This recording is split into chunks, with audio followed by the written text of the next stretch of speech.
कि पहले 4 labour code, और हम सबों का कहना है पहले जेबीसी से 12, उसके बाद हम कोई भी वार्ता के लिए हम तैयार रहेंगे। अब हम चाहेंगे RCMU के जुझारू सेक्रेटरी श्री गोस्वामी जी।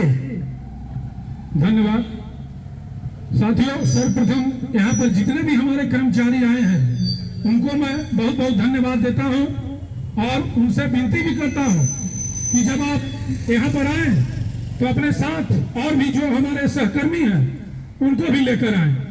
मित्रों, सवाल आने और जाने का नहीं है, सवाल है कि आज से हमारा जो 12वां वेतन समझौता है वो लागू हो जाना चाहिए था, लेकिन प्रबंधन की अड़ियल रवैया के कारण आज तक 12वां वेतन समझौता गठन तक नहीं हो पाया है।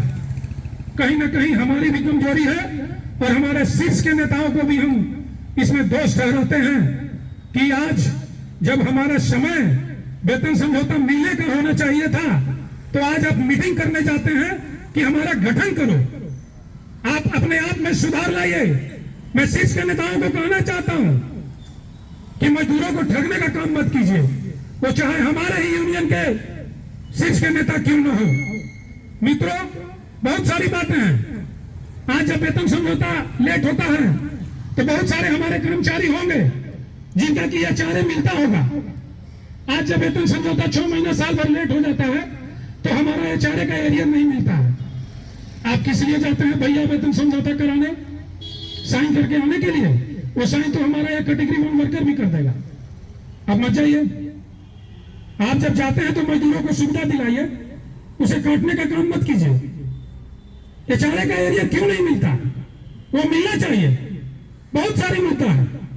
आज हम आज मुख्यालय के गेट पे खड़ा हैं, हमारे सिक्योरिटी विभाग के साथी लोग बराबर कहते हैं कि सारे विभाग में यहाँ संडे और ओटी मिलता है, सेकंड सैटरडे का पैसा मिलता है, और एक हम ही सिक्योरिटी विभाग के लोग हैं जो अछूता रह जाते हैं इस चीज से।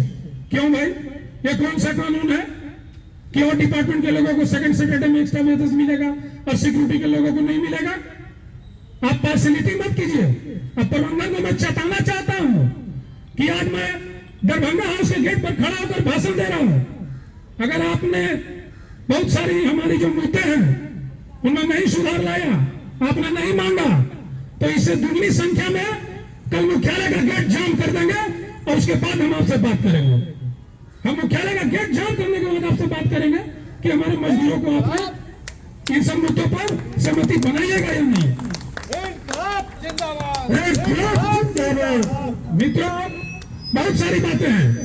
आज मैं आपको बताता हूं, चूंकि मैं एक सेक्रेटरी हूं और सेक्रेटरी का कर्म होता है कि कर्मचारियों का कार्य को कराना।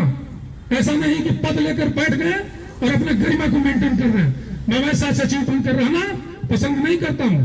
मैं अपने नेता को भी बार बार बोलता हूं कि भैया जिस दिन आपको मन करेगा कि गोस्वामी आपसे बाहर जा रहा है, आप मुझे हटा दीजिएगा। लेकिन जहां कर्मचारी का सवाल आएगा, अगर कर्मचारी मेरे पास आएगा कि मेरा यह कार्य नहीं हो रहा है, मैं उसमें समझौता नहीं करूंगा, चाहे उसके लिए हमको अपना पद का बलिदान देना पड़े, मैं तैयार हूं। मैं प्रबंधन से अड़ने में और लड़ने में बाज नहीं आता हूं। और साथ ही एक चीज आपको बता देता हूं कि नेता वही लड़ता है प्रबंधन से जो कर्मचारियों के लिए अड़ने का काम करता है। न चापलूसी करने का काम जो है वो सबसे आसान काम होता है। इसलिए प्रबंधन से लड़ने का काम कीजिए। मित्रों, आज 12वां वेतन समझौता की बात आई है। आप सोचिए, हमारा जब 11th वेज बोर्ड हुआ, 11वां वेतन समझौता हुआ, तो ये शीर्ष के नेताओं ने जाकर क्या समझौता कराया? 19% आपने करा दिया, ठीक है। हमारे जब राजेंद्र बाबू जीवित थे, मैं उस महान और उस शख्स को आज यहाँ पर नमन करते हुए कहना चाहता हूं कि जब तक राजेंद्र बाबू रहे, मजदूरों के साथ कभी छल नहीं होने दिए। इंकलाब जिंदाबाद, जिंदाबाद जिंदाबाद नहीं होने दिए। मैं इसलिए बोलना चाहता हूं कि राजेंद्र बाबू जब थे और उन्होंने जब वेतन समझौता कराया तो मजदूरों का जो 4% लागू कराया वो राजेंद्र बाबू की ही देन है। कांग्रेस की सत्ता थी केंद्र में, और राजेंद्र बाबू से यहाँ पर हमारे सेक्रेटरी और प्रेसिडेंट ने इसी पीएनआर के होटल में कहा कि सर हम लोगों को भी पर्क्स के बदले कुछ अलग से दिलाया जाए। और राजेंद्र बाबू ने वादा किया कि हम आपको स्पेशल अलाउंस के रूप में कुछ न कुछ दिलाएंगे और 4% देने का कार्य करवाया। लेकिन पिछला जो वेतन समझौता हुआ तो यही ग्रामा वेतन समझौता में हमारे शीर्ष के नेताओं ने, वो चाहे हमारे नेता ही क्यों ना हो, ये सबों ने जाकर क्या किया, उस 4% स्पेशल अलाउंस को इनिशियल बेसिस पर फ्रीज करा दिया, मजदूरों को ठगने का कार्य किया। ये कौन सा वेतन समझौता आप करा के चले आए? उनको मिलेगा 40%, 45% और हम 4% पर रह जाएं? नहीं, हमको 4% पर नहीं रहना है।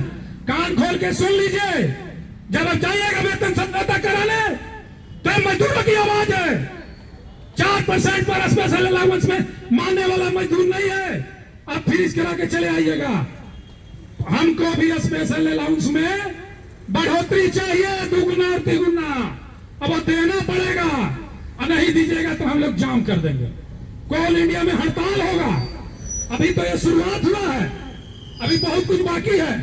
अभी बहुत सारे मजदूरों के आवाज जो है कानों में नहीं जा रहा है, वो मजदूरों को जगाना पड़ेगा और आवाज पहुंचाकर हम हड़ताल की ओर बढ़ेंगे। हम एक है कि मानने वाली है सरकार, ये प्रबंधन नहीं है। इनको जब तक झुकाइएगा नहीं, ये आपका वेतन समझौता करने वाला नहीं है। मित्रों, जेपीसीसीआई की तो बात अलग है, मैं मुख्यालय का बात बता रहा हूं। आज एंडम विभाग में जवाहर नगर, गांधीनगर और दरभंगा हाउस जितने भी कर्मचारी हैं मित्रों, मैं आपको बता रहा हूं कि 2 से 3 साल से ये लोग एंडम का सर्टिफिकेट का इश्यू बनाकर कि वो नेशनल लेवल वाले सर्टिफिकेट को वैल्यू दे रहा है तो ये स्टेट वाले को दे रहा है। इसका झांसा देकर आज बहुत सारे कर्मचारियों का इन्होंने 2 साल 3 साल से प्रमोशन रोक कर रखा है। मैंने बोला है प्रबंधन को कि इस बार आप अगर प्रमोशन नहीं दिए, आप भरवाली बात करते हैं एक जीएम से दूसरे जीएम के विभाग का, आपने रिटेन में क्यों नहीं नोट बढ़ाते हैं कि हाँ हम रिटेन में नोट बढ़ा रहे हैं, इस पर हमको जवाब मिलेगा। और ना तो आप अपने शीर्ष के अधिकारियों को बढ़ाते हैं, आप सीसीएल के डीपी को दीजिए, सीएमडी को दीजिए, कोल इंडिया को भेजिए, वहां से आपको मिलेगा कि क्या करना है। इसमें आप लेके बैठे हुए हैं, मजदूरों के प्रमोशन को नहीं देना है, आप मजदूरों के हक को मारने का कार्य कर रहे हैं। यह सब नहीं चलेगा, आप सुधर जाइए। और मजदूर जिस दिन विरोध करना शुरू कर देगा, फिर आप ही आइएगा वार्ता के लिए कि भैया ये सब आप मत करो। तो हम मानने वाले लोगों में से नहीं है। हम जब उठ जाते हैं तो फिर बैठते नहीं है। मित्रों, बहुत सारी बातें हैं, आप मेडिकल लाइन में देख लीजिए। आज जब हमारे ही कर्मचारी के किसी की बच्ची या बच्चा सीरियस हो जाता है या खुद कर्मचारी को करना पड़ता है कहीं इलाज के लिए, तो यहाँ के डॉक्टर बोलते हैं कि हम यही इलाज कर देंगे। और सच्चाई है कि यहाँ के डॉक्टर लेकर डूब जाते हैं। ये सच्चाई है कि लेकर डूब जाते हैं। जो चीज को ये नहीं कर पाते हैं उनको बाहर भेजने में भी कतराते हैं। तो मजदूरों, हमारा कहना है हमारे श्रमिक भाइयों से कि आप संगठित होकर रहिए। अब प्रबंधन से कैसे कार्य कराना है ये हम लोग जानते हैं। और बहुत सारा लूटफोट हम प्रबंधन का भी रखे हैं। मैं आपको बता दे रहा हूं, प्रबंधन को तो सुनना पड़ेगा। ऐसा ऐसा हमारे पास है कि जिस दिन मैं ले आया उस दिन ले डूबूंगा सबको।